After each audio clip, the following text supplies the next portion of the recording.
The kitchen lit up like a struck match, and then everything inside our Sioux Falls apartment moved too fast to name. Smoke curled through the hallway, alarms shrieked, and I scooped up my kids before the flames could think twice. We made it to the parking lot with our hearts pounding and our hands empty, Lena's sneakers untied, and Miles's dinosaur pajamas streaked with ash. A neighbor shouted into the street while I dialed 911, and a wind picked up that made the smoke bend low like it knew our names. The firefighters arrived and did their work with practiced calm, but by then the damage had already chosen us. I held the kids close and tried to count our blessings one breath at a time because there was nothing else to count. When the sirens softened, I pulled out my phone with shaking fingers and texted our family group, "We're safe, but we have nowhere to go." Then I waited the way people do when they believe they still belong somewhere. The screen stayed quiet long enough for the world to cool, and that silence told a truth I wasn't ready to hear. Before I go any further, tell me where you're listening from in the comments. And if you've ever had to start over with nothing but grit and two little hands to hold, hit that like and subscribe so this story finds more people who need it. My name is Caroline Reed, and I didn't grow up expecting anyone to rescue me. I was raised on the simple math of kindness in kindness, out the way my mother taught us to pass the casserole dish before we filled our own plates, and the way my father said a good name was worth more than a new truck.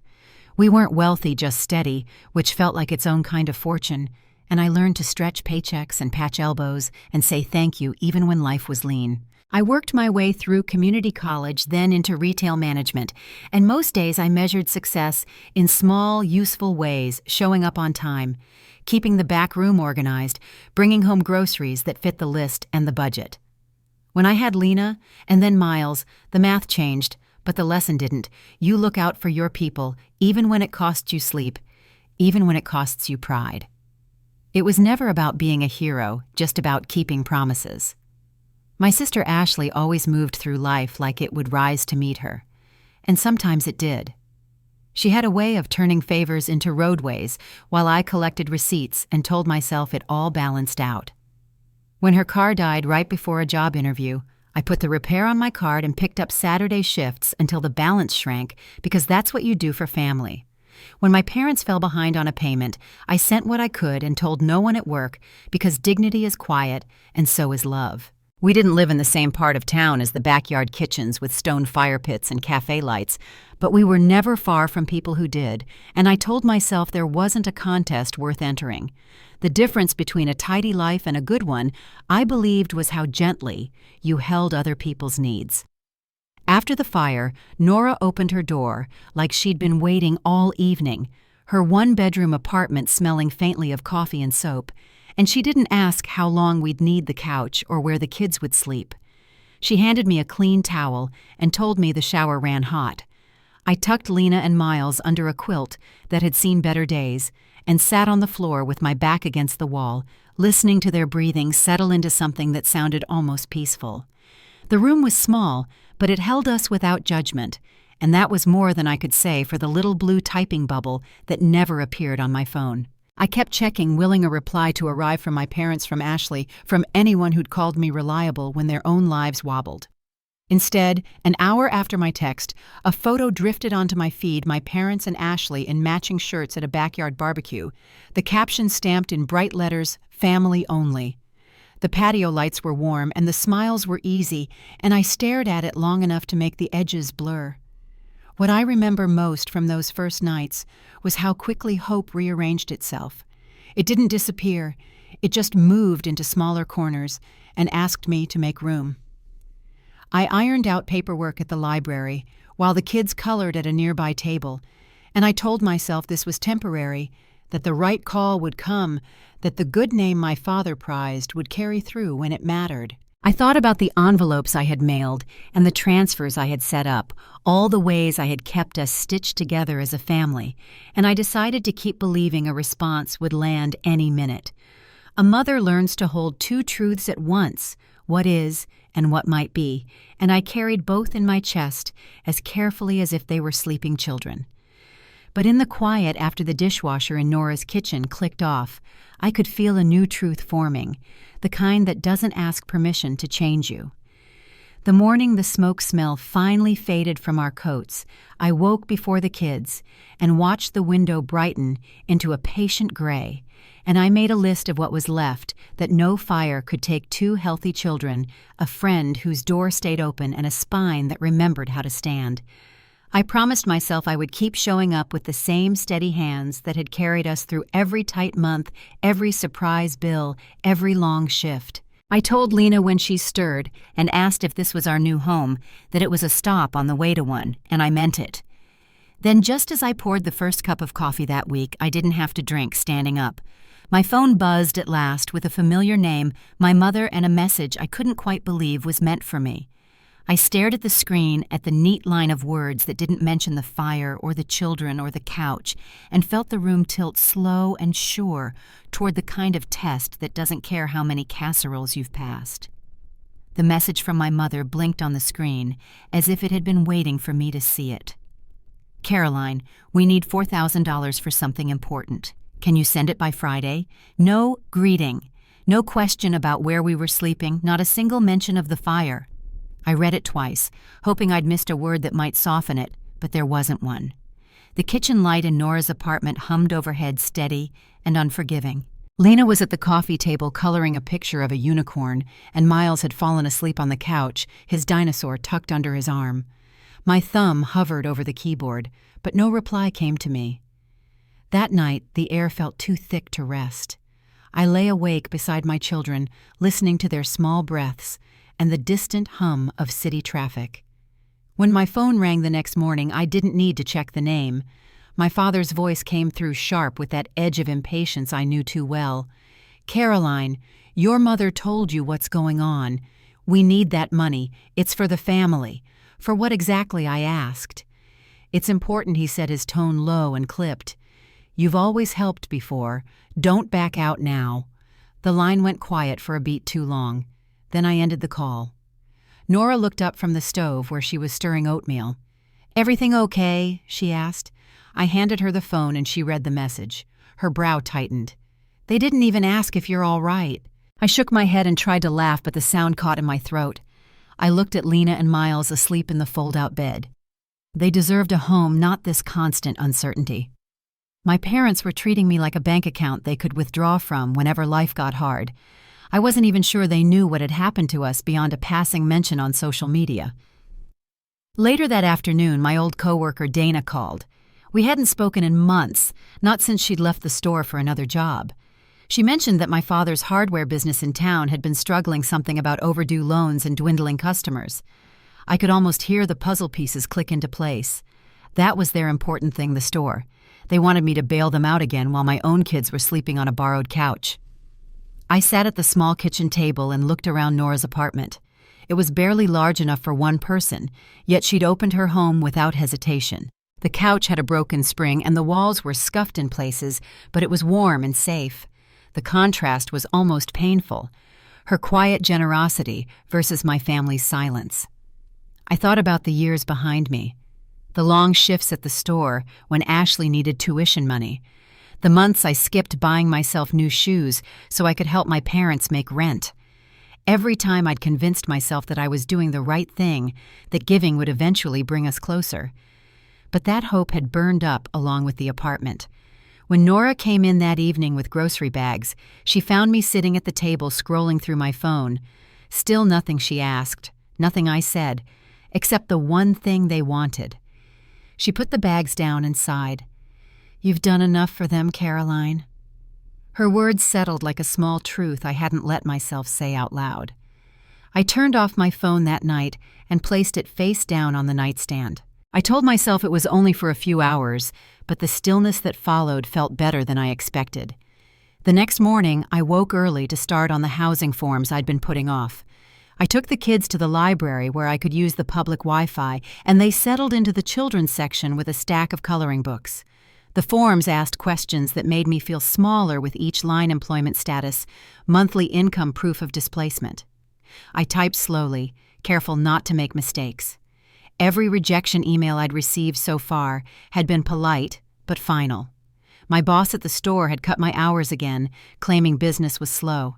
I was making barely enough to cover food and bus fare. Still, I kept applying. Somewhere out there, I told myself was a landlord willing to give us a chance.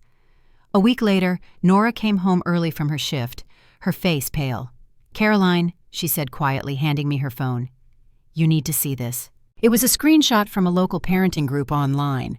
The post, written under an anonymous name, described a single mom in Sioux Falls who lost her apartment in a fire and was now mooching off friends while neglecting her kids. 2 children, 7 and 4, the post said too specific to be anyone else. The comments were cruel, full of strangers who thought they knew the story. I could barely breathe. "Who would do this?" I whispered. Nora hesitated. "It was posted by Evelyn.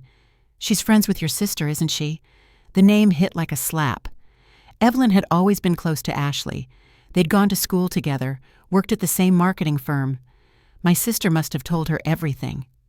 My stomach turned as I imagined Ashley laughing about it, passing along my pain like gossip. That evening, a letter came in the mail, forwarded to Nora's address in my mother's careful handwriting. I opened it, hoping for an apology or even a hint of concern. Instead, I read, "Caroline, your situation has become concerning. We're worried about the children's safety and may have to contact Child Protective Services if you can't demonstrate stability." The words blurred before I finished the paragraph. My hands shook so badly I had to sit down. "They can't do this," Nora said, her voice firm. "You're doing everything you can, but I knew my parents' version of everything. It meant control, not care." I folded the letter, tucked it back into the envelope, and stared at the window until the streetlights came on. That night, after the kids were asleep, I opened my laptop and found a forum for single mothers. The thread titles alone read like a chorus of women who'd been there, women who'd rebuilt after abandonment, eviction, illness.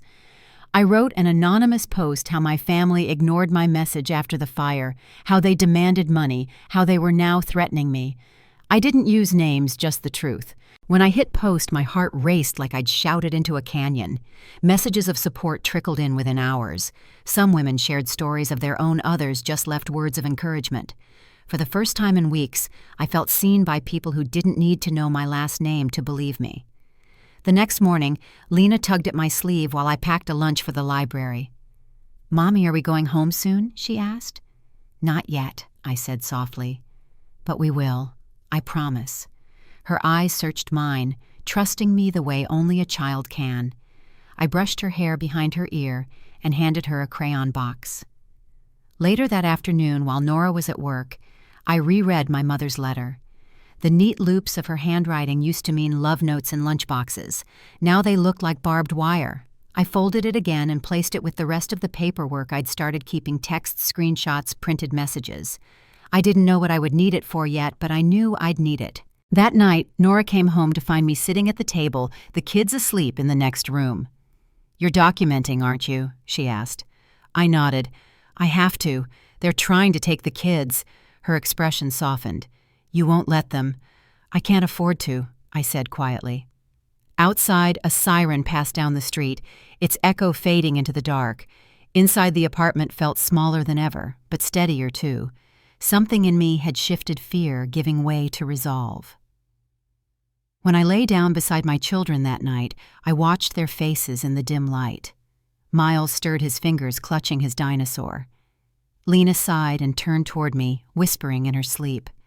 I touched her hair and closed my eyes. The silence from my parents wasn't just neglect anymore, it was war dressed up as concern. And in that still room, I made a promise I hadn't dared make before I would not let them take anything else from us. By the time the first light broke through the blinds, I knew what the next call had to be. The line between surviving and fighting had finally blurred, and I was ready to cross it. The morning light cut through the blinds before I could fall back asleep. I lay still for a while, listening to the quiet rise and fall of my children's breathing. The night before had been heavy, the kind that leaves your chest aching, but by dawn, I knew what I had to do. I waited until Nora left for work, then set my laptop on the kitchen table and typed family law attorney, Sioux Falls. I scrolled through listings until one name caught my eye. Alice Cooper, small firm, 10 years of experience. I called, and her assistant scheduled me for that afternoon. When I walked into the office, I felt like I was stepping into someone else's life. The waiting room smelled faintly of coffee and printer ink, and the walls were lined with framed degrees. Alice greeted me with a firm handshake and kind eyes. She led me into her office papers stacked neatly across her desk. "Tell me what's been happening," she said. I handed her the letter from my mother. Alice read it in silence, her brow tightening as she reached the part about contacting Child Protective Services. When she looked up, her tone was calm but direct. "This isn't just overreach," she said. "It's intimidation. You need to protect yourself and your kids. Start saving everything: texts, posts, letters, anything they send you." I nodded, a little stunned at how steady she sounded, as if the situation wasn't the chaos it felt like. I showed her screenshots of the parenting group post Evelyn had made. Alice read through the comments, each one worse than the last. "We can start with a cease and desist," she said, tapping her pen against the desk. "It'll put them on notice that you're not tolerating this kind of harassment." By the time I left her office, I had a folder of instructions and a sense of direction I hadn't felt in weeks. The air outside was sharp and cold, but for the first time since the fire, it didn't sting as much. That evening, I helped Lena with her spelling homework, while Miles built towers out of old cereal boxes on the living room floor. Nora came home halfway through dinner and asked how the appointment went. I told her about Alice and the plan to document everything. She nodded relief, softening her face. "That's good," she said. "You've got someone in your corner now." I wanted to believe that was enough. 2 days later, an email arrived from Lena's school. The subject line made my stomach twist: Parental Contact Inquiry. I clicked it open and read the first line twice. The school had received a call from a woman claiming to be my mother. She'd asked for details about Lena's attendance and behavior, insisting she was concerned about my parenting. The email ended with a reassurance that no information had been shared, citing privacy policy. I sat back in my chair, the room spinning a little. She hadn't just threatened to call CPS, she was trying to build a case. I called the school right away. The secretary confirmed what I'd read. "We didn't give her anything, Ms. Reed," she said. But she did sound insistent. After I hung up, I sat at the table staring at the blank wall, my pulse steady but loud. Every move my mother made was precise, deliberate. I printed the email and added it to the growing stack of evidence in my folder. That night, after the kids were asleep, I logged back into the Single Mother Forum. My post from the week before had gained hundreds of comments. Women from across the country were sharing their own stories of family betrayal and survival. "You're not alone," one had written. Another said, "They can't take your kids if you stand firm." Their words carried me through the silence. The next morning, my phone buzzed with a message from Ashley. It was short, just a single line: "What did you do?" For a second, I didn't understand. Then I opened the forum again. My post had been shared to a larger parenting page where it was gaining traction fast. The comments had doubled overnight. Someone had connected the dots enough that my sister's co-workers at her marketing firm were asking questions. I didn't answer her text. My hands were shaking too hard to type. When Nora came home that night, I told her about it. She exhaled slowly, leaning against the counter. "You didn't name anyone," she said. "They brought this on themselves." Still, I couldn't shake the unease that came with knowing the story was spreading. Truth had its own kind of power, but it was unpredictable. The following afternoon, Alice called. "Caroline," she said, her voice brisk but steady, "we're filing a no-contact order. Between the letter, the post, and the school call, we have a clear pattern of harassment." I met her at her office the next morning. We spread the evidence across her desk: the texts demanding money, my father's phone call, the barbecue photo labeled family only, and now the email from the school. Alice moved through them, methodically stacking papers and scribbling notes. "This is enough," she said finally. "We'll file today." I left the office feeling like I'd stepped into the first solid ground I'd had in months. The courthouse was only a few blocks away, and the late morning sun glinted off the stone steps as I walked past. I didn't go inside, but I paused long enough to breathe. It wasn't victory yet, but it was something close to peace. That evening, I sat on the floor beside Miles, helping him line up his toy cars. Lena joined us, clutching her favorite stuffed unicorn. "Can we play school?" she asked, grinning. I nodded and watched her set up the classroom with construction paper and crayons. Their laughter filled the room, the sound bright and simple. For a few minutes, the noise from the street faded and everything felt almost normal again. Later, after they'd gone to bed, I scrolled through my phone one more time. The forum thread was still growing new messages, new voices. I added a small update. "Thank you for the support. We're safe, and I'm taking steps to protect my kids." Within minutes, replies began to appear, short, kind, and real. Before turning in, I checked my email. There it was, confirmation from Alice that the no-contact order had been submitted. My breath came out in a slow rush. When I turned off the lamp, the room was quiet except for the hum of the fridge. I thought about my parents and Ashley somewhere across town, stewing in silence, or anger, maybe both. And then I thought about Lena's small hand clutching mine in the dark, about Miles whispering goodnight to his dinosaur. Those were the only voices that mattered now. The world outside still felt uncertain, but inside that small apartment, the air shifted. I wasn't just waiting anymore. I was acting. A few days later, Alice called again to confirm the court had accepted the filing. "They'll be notified soon," she said. "Be ready for pushback." "I'm ready," I told her, surprised to find that I meant it. After I hung up, I sat by the window watching a thin layer of snow begin to cover the street below.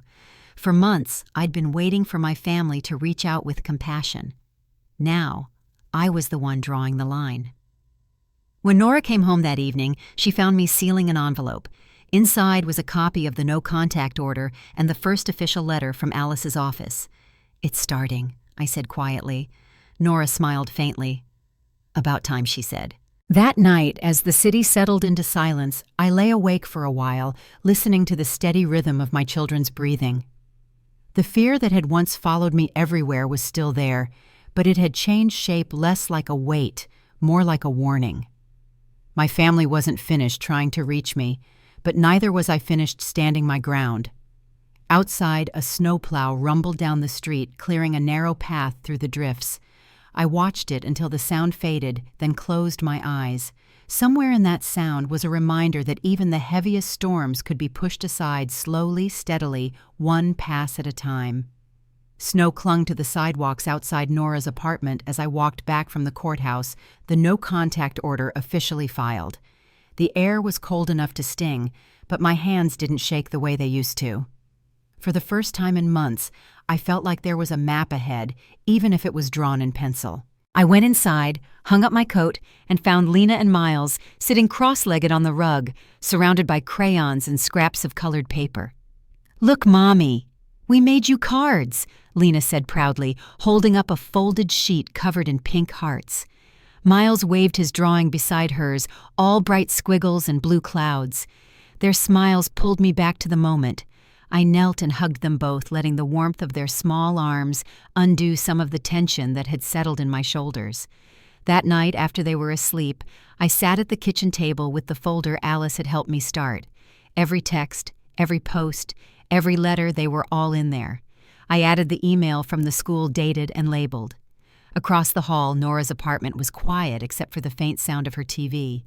I flipped through the pages slowly, one by one, reminding myself that each document wasn't just paper, it was protection. The following morning I was making pancakes when Nora came in, still in her coat. "There's a letter for you," she said, holding up an envelope. It came to my mailbox again. The return address stopped me cold.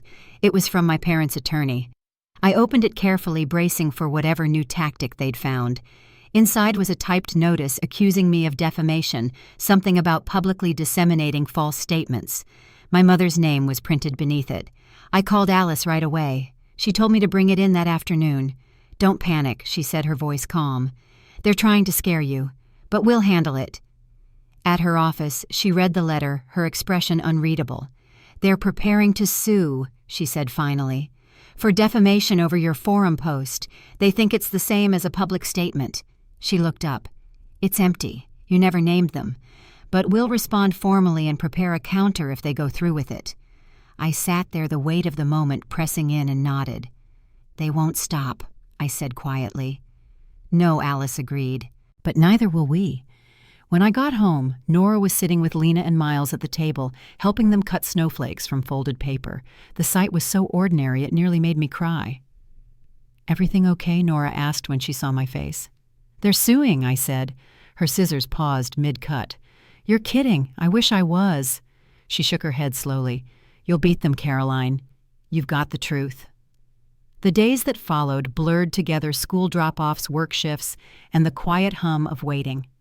I filed paperwork, answered Alice's emails, and kept my folder close. The forum post continued to spread online, shared by people who saw their own stories in it. I stopped checking the comments after a while. The words had already done what they needed to do. They'd carried the truth into the open, where my family couldn't bury it anymore. Late one evening, my phone buzzed with a text from Ashley. "You've ruined everything." That was all it said. I stared at it for a moment, then set the phone face down on the counter. The message didn't surprise me. What surprised me was how little power it had left. 2 weeks later, Alice called. "They've officially filed the suit," she said. "We'll counter for harassment and emotional distress. Bring me the folder again. I want to add their letters to the record." At her office, we spread everything out on the table: the barbecue photo, the demand for $4,000, the CPS threat, the email from the school. Alice organized them by date, her pen moving quickly over her notes. "This will show a clear pattern of intimidation," she said. "And your Reddit post, anonymous, factual, and supported by their own actions.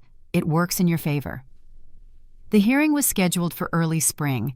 I spent the weeks leading up to it balancing two worlds: the steady rhythm of my kids' lives and the legal battle humming beneath it. Each night, I tucked them into bed and sat by the window afterward, watching the lights of the city blink against the snow. I wondered if my parents ever thought about what they'd lost, or if they were too busy trying to win a fight they didn't even understand. When the court date came, Nora offered to watch the kids. I dressed simply, nothing fancy, and met Alice outside the courthouse. The air was still cold, though the sidewalks were starting to clear. Inside, the walls were pale, and the floor echoed with every step. My parents were already seated at the other table, my sister beside them. None of them looked at me. Their lawyer spoke first, reading from a prepared statement about reputation and emotional damage. I listened quietly, hands clasped, as if he were describing strangers. When Alice rose to speak, her voice was clear and measured. "My client did not name the plaintiffs," she said. "The post in question is anonymous and based on documented events supported by the plaintiff's own correspondence. This case lacks evidence and intent." She laid out our exhibits one by one, each document sliding across the table with a quiet finality. The judge studied them carefully, asking a few pointed questions that their lawyer stumbled to answer. When he finally spoke, his tone was decisive. "The plaintiffs have not demonstrated sufficient proof of defamation. The case is dismissed." The sound of the gavel felt like a door closing behind me. I stood slowly, unsure whether to cry or breathe. Alice gave me a small, steady smile.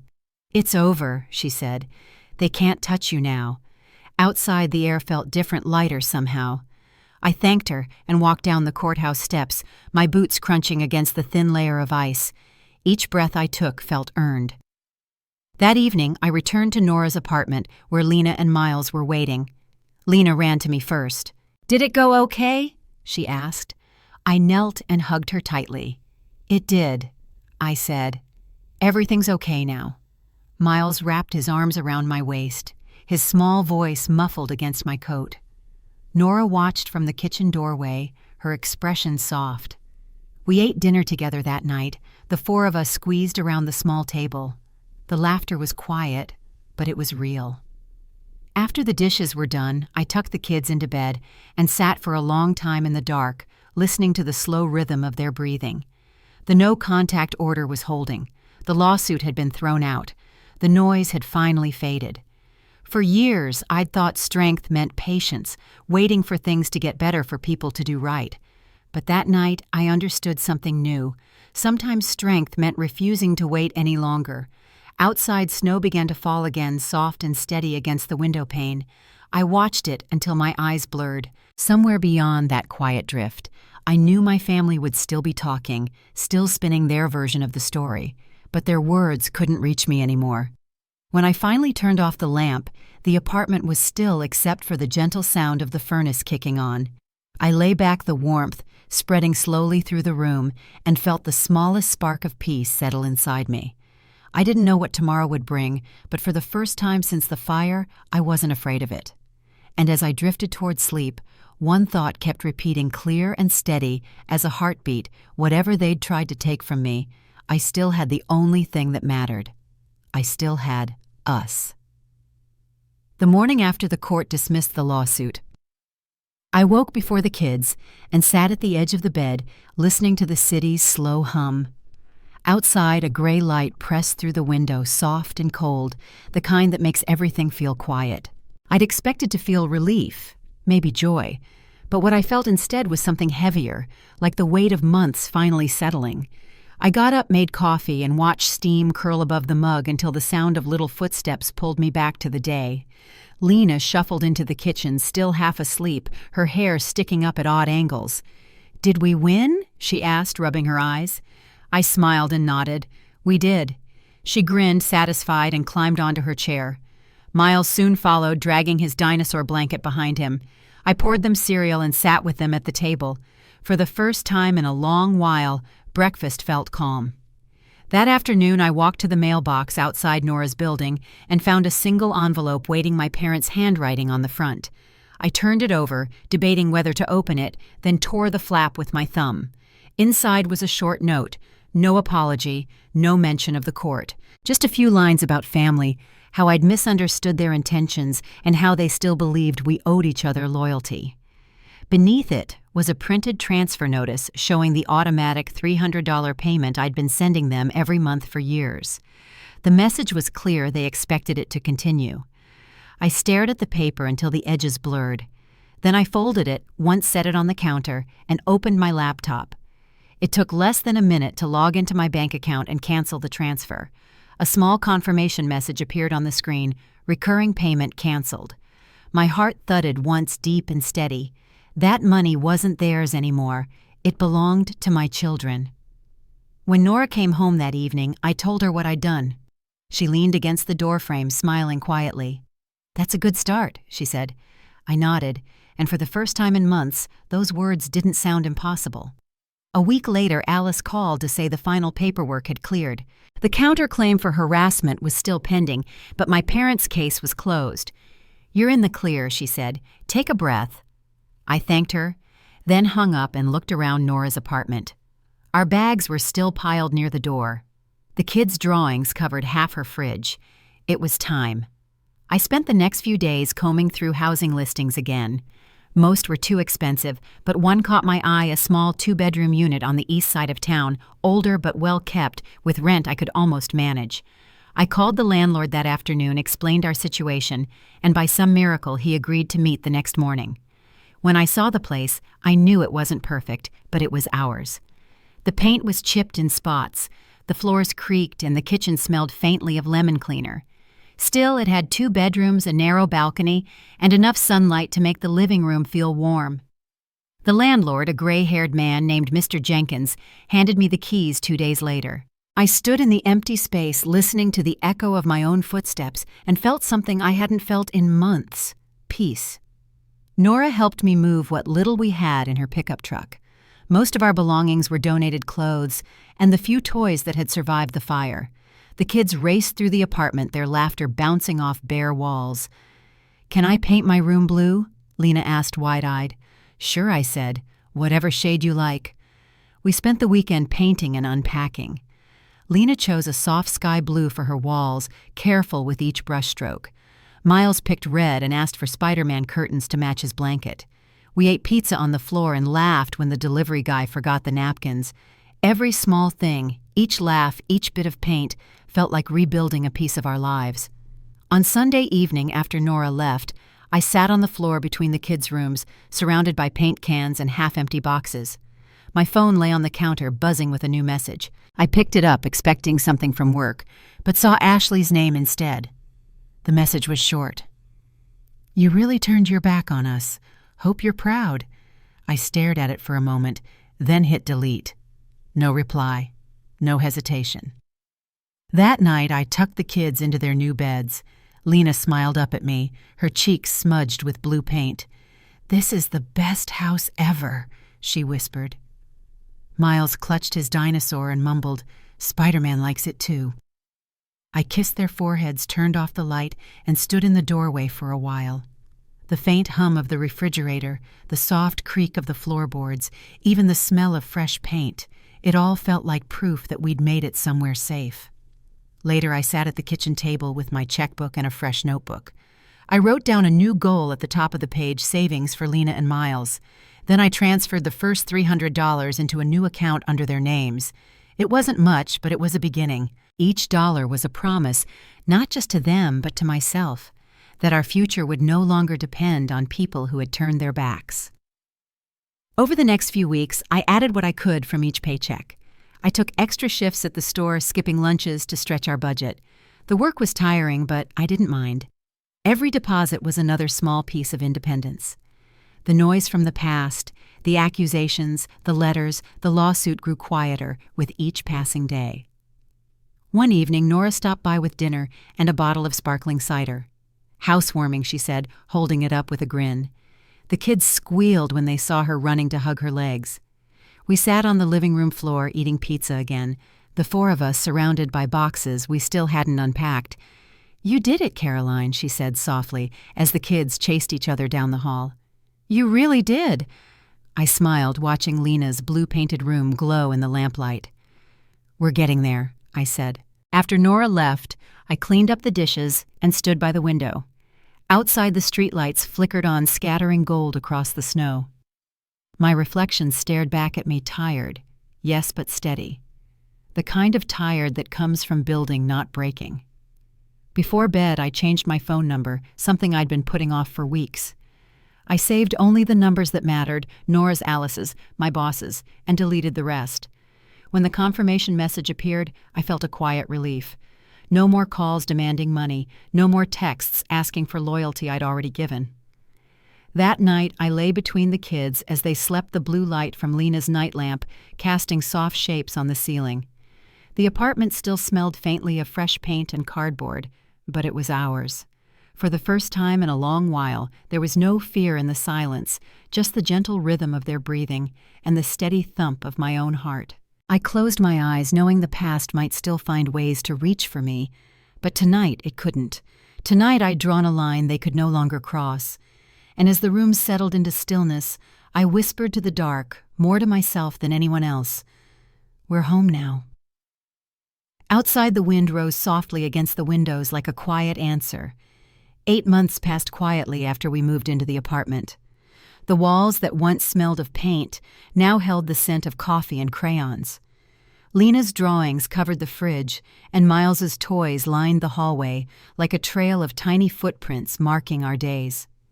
I came home from work most nights to the sound of their laughter, Miles making sound effects for his action figures, while Lena read aloud from her favorite book. The noise was a kind of peace I hadn't known in years. We had a routine now. Breakfast at 7, school drop-off at 8, and my shift at the store until late afternoon. In the evenings, we'd cook dinner together, the three of us gathered around our little kitchen island. Sometimes Nora joined us, carrying a bag of groceries or a box of donuts, always smiling as she teased that our place smelled better than hers. Those moments became the heart of our new life, simple, steady hours. One Friday evening, I was folding laundry when my phone buzzed with an unfamiliar number. I almost ignored it, but something in me hesitated. "Ms. Reed," a man's voice asked when I answered. "This is Mark Harmon, Ashley's husband." I didn't say anything at first. His tone was careful, uncertain. "Could we talk for a moment?" he added. I stepped into the hallway, closing the bedroom door behind me. "What is this about?" I asked. There was a pause before he spoke again. "I just wanted to say, I'm sorry for what they did, for how they treated you." His voice carried an awkward sincerity.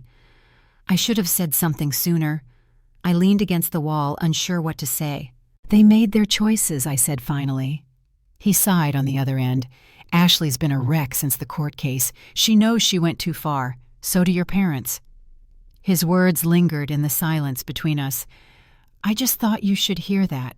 Thank you," I said softly. "But I don't think there's anything left to fix." He didn't argue, only said, "Take care of yourself," before hanging up.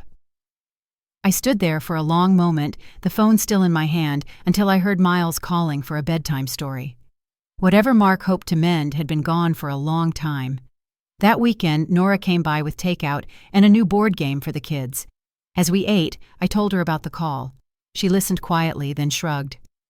"At least someone in that family has a conscience," she said. "But you don't owe them anything, Caroline." I nodded, though part of me felt a strange kind of closure in hearing those words from him, not forgiveness, just the quiet end of something unfinished. Spring arrived slowly that year. The snow melted into long ribbons of water running down the street, and the park near our apartment turned green again. I took the kids there on weekends, watching Lena chase bubbles, while Miles clutched his dinosaur like a bodyguard. On one of those afternoons, Nora met us with ice cream cones, and for a while, everything felt simple again. A few days later, I heard from a coworker that my parents' hardware store had finally closed. The loans they'd been juggling had caught up to them. There was talk around town about unpaid bills and lost inventory. I didn't ask for details. I'd spent too many years trying to rescue them from their own mistakes. Now I simply let the news pass through me.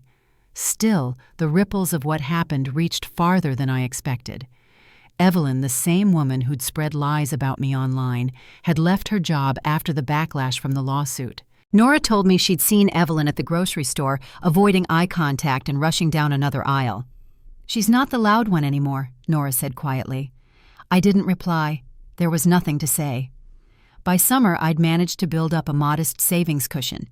Each payday, I transferred a small amount into the kids' account, sometimes $50, sometimes more if I picked up extra shifts. Watching that balance grow became my quiet reminder that we were moving forward. I didn't tell many people about it, not even Nora, but the habit made me feel like the ground under our feet was finally steady. One evening, while the kids colored at the table, I sat down beside them with my laptop. "What are you doing, Mommy?" Lena asked.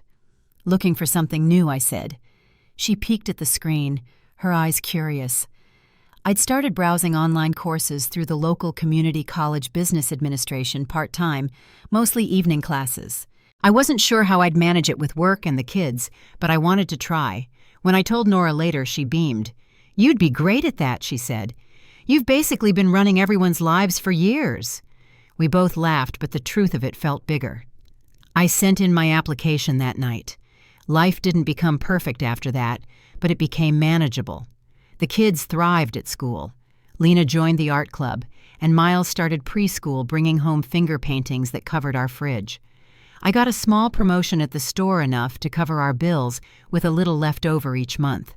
Each time I looked around our apartment with its mismatched furniture and paint-stained walls, I saw not what we'd lost, but what we'd built. Then one afternoon as I was leaving work, I spotted Ashley standing outside by the parking lot. Her hair was pulled back, her eyes tired. She looked smaller somehow. "Caroline," she called softly when she saw me. For a second I considered walking away, but something in her face stopped me. I crossed the lot slowly. "What do you want, Ashley?" I asked. She swallowed hard. "I just wanted to see you, and to say—" She hesitated, her voice catching. "I'm sorry, for all of it, for letting Mom and Dad pull me into their mess. I lost everything trying to defend them." I stood still, letting her words hang there. Behind her, the wind carried the smell of rain. "You can't fix what happened," I said quietly, "but I hope you learn from it." She nodded, tears shining in her eyes. "I'm trying," she said. "I just wanted you to know." Then she turned and walked away, her footsteps fading into the sound of traffic. That night, after the kids were asleep, I sat on the balcony with a cup of tea. The city lights shimmered through the thin spring mist, and for the first time in years, I didn't feel the urge to look back. My family's apologies, their losses, they didn't undo the pain, but they no longer defined me. I'd built a life from the ashes of everything they'd broken. Inside, the kids stirred in their beds, murmuring softly in dreams. I finished my tea, turned off the light, and joined them, listening to the steady rhythm of their breathing. We had walked through fire and silence and come out the other side, not perfect, but whole. And somewhere between that soft darkness and dawn, I realized the storm had finally passed. By the time autumn rolled around, the rhythm of our lives had become something steady and sure. The kids' laughter filled the apartment every morning before school, and the smell of pancakes and syrup replaced the quiet strain that used to hang in the air. I'd started taking night classes in business administration through the community college, working toward a certification that could open new doors at work. My shifts were long, but each day ended with a small sense of progress. Another page read, another quiz, passed another step toward the life I wanted for us. Lena's art now covered nearly every inch of her bedroom wall, bright with unicorns and skylines. Miles's red curtains fluttered above his bed, printed with Spider-Man swinging through the city. They'd claimed the apartment, completely turning it into a place that felt alive.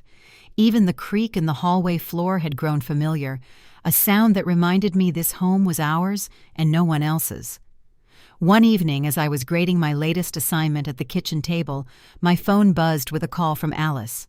Her voice was calm as always. "Caroline, I wanted to let you know the counterclaim has been settled," she said. "It's official, your parents dropped all pending matters. You won." I sat in silence for a moment, letting the words sink in. The chapter that had started the day our apartment burned down was finally closed. "Thank you," I said quietly, "for everything." "You did the hard part," Alice replied. "You stood your ground." After we hung up, I sat for a while listening to the hum of the refrigerator and the muffled sound of the kids' laughter down the hall. The world hadn't changed much outside that moment, but something inside me had shifted. It wasn't triumph, I felt, it was release. A few weeks later, I was helping Nora unload groceries from her car when she mentioned something she'd overheard at her office. "Word is your sister lost her job," she said carefully. "Her company said the fallout from that lawsuit hurt their image." She hesitated, studying my face. "She might have to move back in with your parents." I nodded slowly, unsure how to respond. I didn't wish her harm, but I couldn't ignore the sense of symmetry in it. For years I'd carried their burdens until I had nothing left. Now they were facing the consequences of their own choices. That weekend I added another deposit into the kids' savings account, small but growing. I'd begun calling it their future jar, and every time I looked at that balance, I imagined the years ahead, college adventures, safety. It was the opposite of everything my parents had taught me about money and family. To them, debt was just another way to bind someone close. To me, this account was freedom. By early winter, the snow had returned, dusting the sidewalks outside our building. Nora came over most evenings, bringing warm casseroles or hot cocoa for the kids. One night after dinner, as she and I washed dishes side by side, she smiled and said, "You know, I've never seen you this at peace." I thought about that. "It feels strange," I admitted. "Like I don't have to look over my shoulder anymore." She nudged me with her elbow. "That's what peace feels like." The next afternoon on my way home from work, I stopped by the bank to open a second account, this one in my own name. It was the first time I'd opened anything new without consulting anyone, without thinking about how my parents might react. I left the building with a small card tucked into my wallet and the faintest sense of pride blooming in my chest. A few days later, a letter arrived in the mail from my father. The envelope was thin, the handwriting stiff.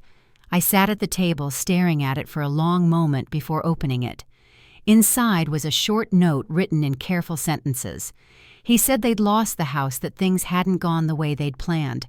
There was no apology, just a line that read, "If you can find it in your heart, we could use some help." I folded the letter once and set it aside. I didn't feel anger or satisfaction, only distance, like the words belonged to another life entirely. That night I placed the letter in my drawer beside old receipts and housing forms. It wasn't worth more than that. Days passed and our little home continued to grow with new routines. I picked up extra shifts to afford a few small luxuries for the kids, a used bike for Lena, a stack of storybooks for Miles. The apartment was still modest, but every corner held something we'd earned ourselves.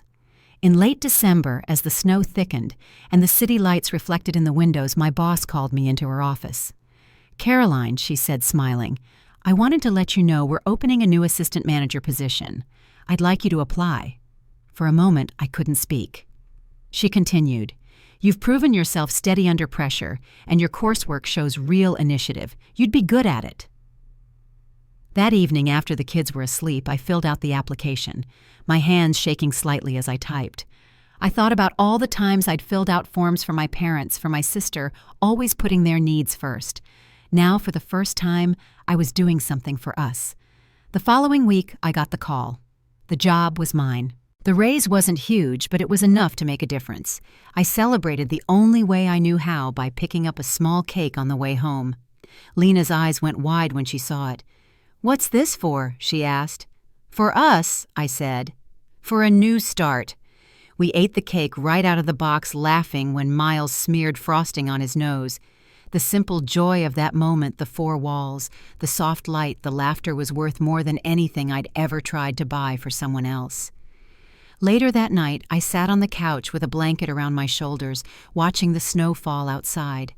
The world looked quiet, almost still. Somewhere out there, my parents were facing the life they'd built, on borrowed help and broken promises. I didn't need revenge or closure anymore. I'd already found both in the laughter coming from my children's rooms. Before heading to bed, I wrote a short note and pinned it to the fridge. It said, "Rent paid. Lights on. Love strong." It wasn't much, but it was everything that mattered. When I turned off the kitchen light, I caught a glimpse of our reflection in the window, 3 shapes moving together in the soft glow of our home. The fire that had once taken everything from us had given something back too, a clean start, a family rebuilt from truth. Outside, the snow kept falling soft and patient, covering every trace of what had come before. And for the first time in years, I didn't dread what tomorrow might bring. I was finally standing on ground I could call my own. Spring came early that year. The last of the snow melted into quiet streams that ran along the curbs, and the trees outside our apartment began to bloom again. I remember opening the windows that first warm morning and breathing in the scent of fresh rain and clean air. The world had turned a page, and so had we. Lena's laughter drifted from the kitchen as she helped Miles pour cereal, and I stood there for a moment just watching them. There was no tension in the room anymore, no unspoken fear of what might happen next. They were safe, happy, and loud in the way children are meant to be. I realized then that peace doesn't always arrive like a celebration. Sometimes it slips in quietly, filling the corners of your life until you notice you can finally breathe again. Work was steady. The new position came with more hours, but it also brought a sense of control I hadn't felt in years. I started saving more each month, adding to the account I'd opened for the kids. It wasn't just about money anymore. It was about giving them a foundation built on stability and love instead of debt and guilt. Every deposit felt like rewriting a piece of our family's story. Nora still came by most weekends, arms full of groceries or art supplies for the kids. We'd sit on the balcony with mugs of coffee, talking about small things, their school projects, her new job, the weather warming again. She never brought up my parents, and I never asked. Some things didn't need to be discussed to be understood.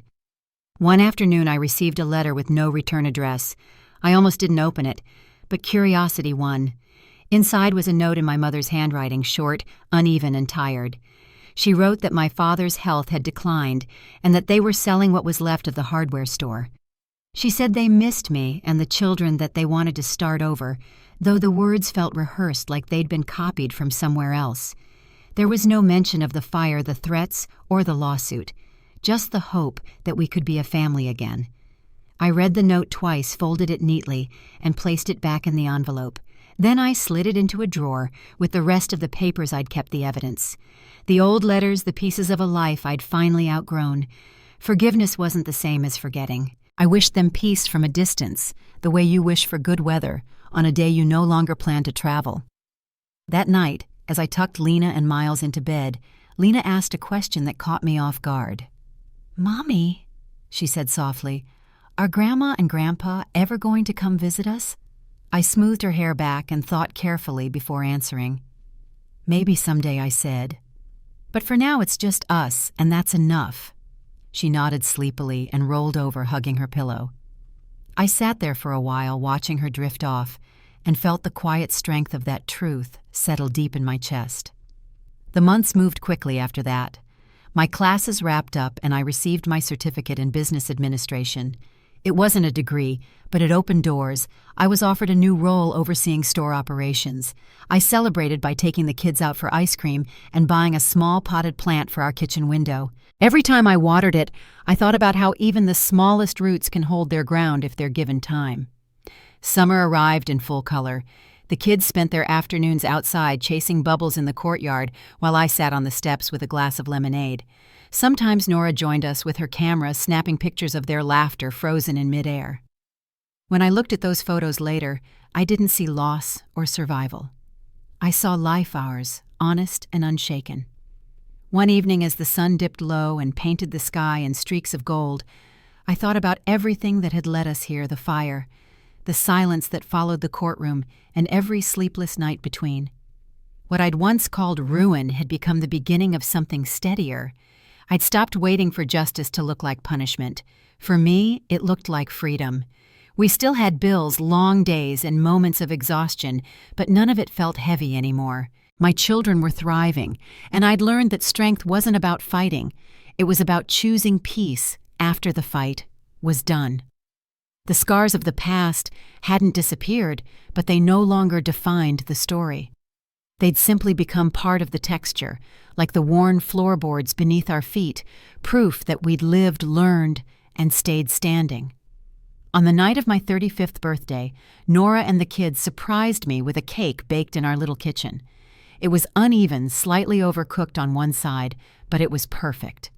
Lena sang louder than everyone, Miles clapped offbeat, and Nora laughed until tears filled her eyes. When I closed mine to make a wish, I realized I didn't need one. Everything I'd been wishing for was already here. After they'd gone to bed, I stepped onto the balcony alone.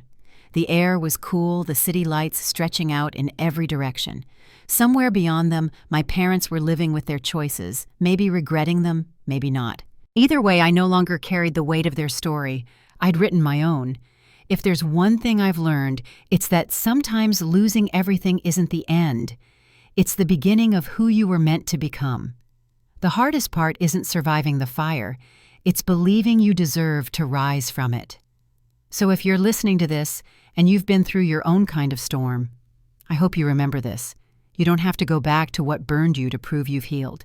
You can build something new, brick by brick, truth by truth, until it feels like home again.